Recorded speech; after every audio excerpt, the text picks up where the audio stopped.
Welcome back. The DA will be heading to court to challenge the IEC's decision to reopen the candidate registration for the local government elections. The Commission's revised the election timetable and registration weekend. This after the Constitutional Court dismissed its application to postpone the elections to Feb next year. I'm now joined by the DA's leader, John Steenhuisen. John, thanks for your time. So you are going to court. On what grounds will you argue that this is the wrong move?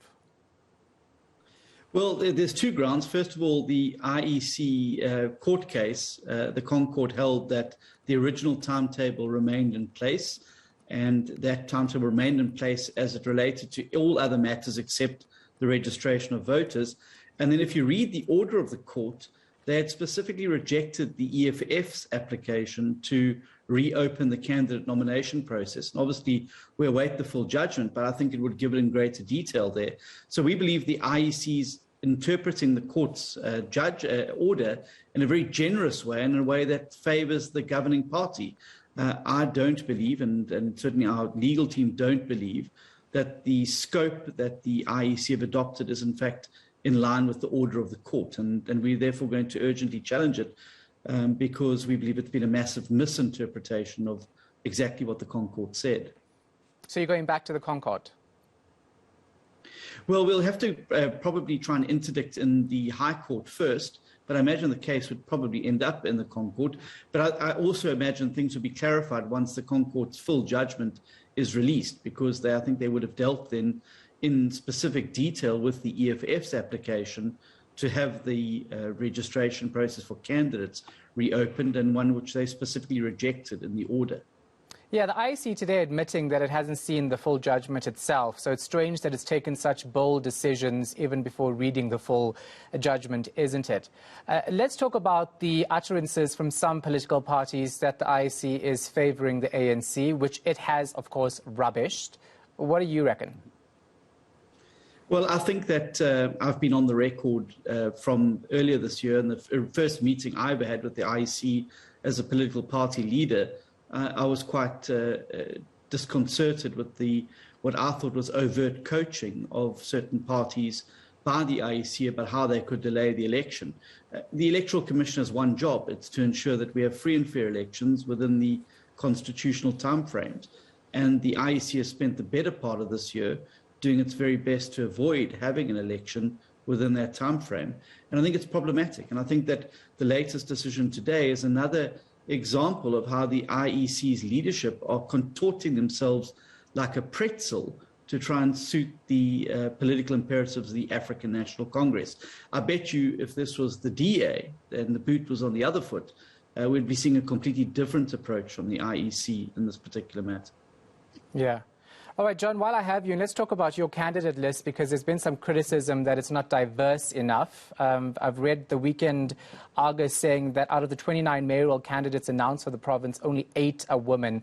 The rest are men. Also saying that the party doesn't have enough people of colour on your candidate list.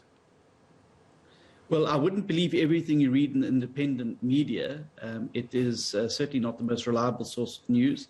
We actually have the most diverse list of mayoral candidates. We've got a very good balance between male and female, and we've got a very, very good balance in terms of race. And the big question you have to ask is compared to what? What other parties have put forward their mayoral lists? So you can criticize the DA list, but at least we're being absolutely honest and upfront with voters in municipalities about who they're getting when they vote for.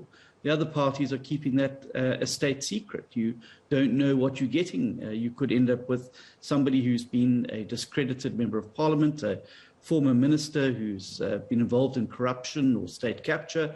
You could be getting some local councillor who's been involved in criminal or other activities. I think that by putting our candidates out there, we're sending a marker in the sand and telling voters that we have confidence in our candidates and they must make the choice ultimately about who they're voting for. And we challenge other parties to do the same.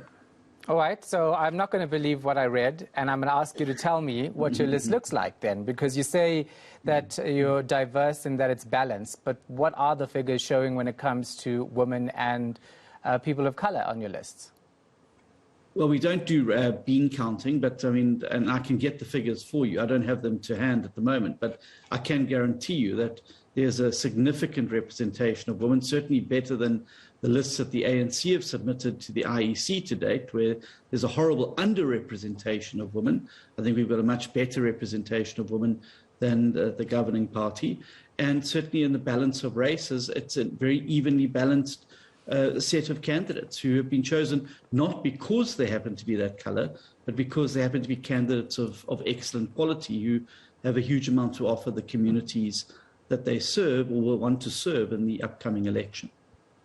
But as it stands, John, there are still more white candidates on your list, right?